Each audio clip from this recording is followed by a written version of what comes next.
হাতে গোনা আর কয়েক ঘন্টা বাকি শুরু হতে চলেছে বছরের দ্বিতীয় চন্দ্রগ্রহণ। এই চন্দ্রগ্রহণ চলবে মোট 4 ঘন্টা 40 মিনিট। ভারত বাংলাদেশের সূতককাল প্রযোজ্য হবে কি, এবং এই চন্দ্রগ্রহণ ভারত বাংলাদেশে কখন শুরু হবে আর কখন শেষ হবে, সঠিক সময়সূচি কি রয়েছে এবং কোথায় কোথায় থেকে দেখা যাবে এই মহাজাগতিক দৃশ্য। এছাড়াও এই চন্দ্রগ্রহণের খারাপ এবং ভালো প্রভাবও রয়েছে। তো এই গ্রহণের সময় কি করলে বিপদের মুখে পড়বেন আর কি করলে আপনি লাভবান হবেন, সমস্ত খুঁটিনাটি তথ্য তুলে ধরবো ভিডিওতে। ভিডিওতে একটি লাইক করবেন, আর আপনি এই ভিডিওটি কোথায় থেকে দেখছেন কমেন্ট করে জানাবেন। আর মহাজাগতিক দৃশ্য সরাসরি আমাদের ইউটিউব চ্যানেলে দেখানো হবে। আপনি যদি দেখতে চান চ্যানেলটিকে সাবস্ক্রাইব করুন।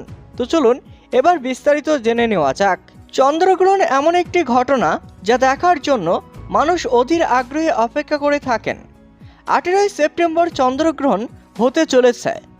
সেপ্টেম্বর মাসে ঘটা চন্দ্রগ্রহণকে খুবই গুরুত্বপূর্ণ বলে মনে করা হয়। এদিন পূর্ণিমার দিনে আশ্চর্যজনকভাবে চন্দ্রগ্রহণ এবং সুপারমুন দেখা যাবে। জ্যোতির্বিজ্ঞানীদের জন্য এটি দ্বিগুণ উপহার হবে। তবে এই চন্দ্রগ্রহণটি আংশিক গ্রহণ। এই দৃশ্য পৃথিবীর অনেক জায়গায় দেখা যাবে।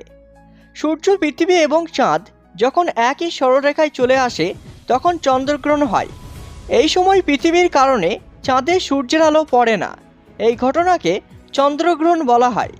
এবার জানিয়ে দেব ভারত ও বাংলাদেশে চন্দ্রগ্রহণ কখন শুরু হবে আর কখন শেষ হবে, এবং টানা কতক্ষণ চলবে এই চন্দ্রগ্রহণ, এবং চন্দ্রগ্রহণের প্রভাবে কি কি ক্ষয়ক্ষতি হতে পারে এবং কি কি লাভ হবে।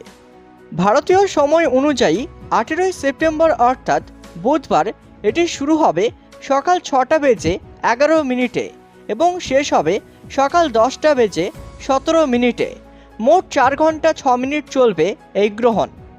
এবার বাংলাদেশের সময় অনুযায়ী 18 সেপ্টেম্বর অর্থাৎ বুধবার এটি শুরু হবে সকাল 6টা বেজে 8 মিনিটে এবং শেষ হবে সকাল 10টা বেজে 14 মিনিটে। মোট 4 ঘন্টা 6 মিনিট ধরে চলবে এই গ্রহণ। 18 সেপ্টেম্বর বুধবার এদিন থেকে শুরু হবে পিতৃপক্ষ। পিতৃপক্ষ চন্দ্রগ্রহণ দিয়ে শুরু হবে এবং সূর্যগ্রহণের মাধ্যমে শেষ হবে।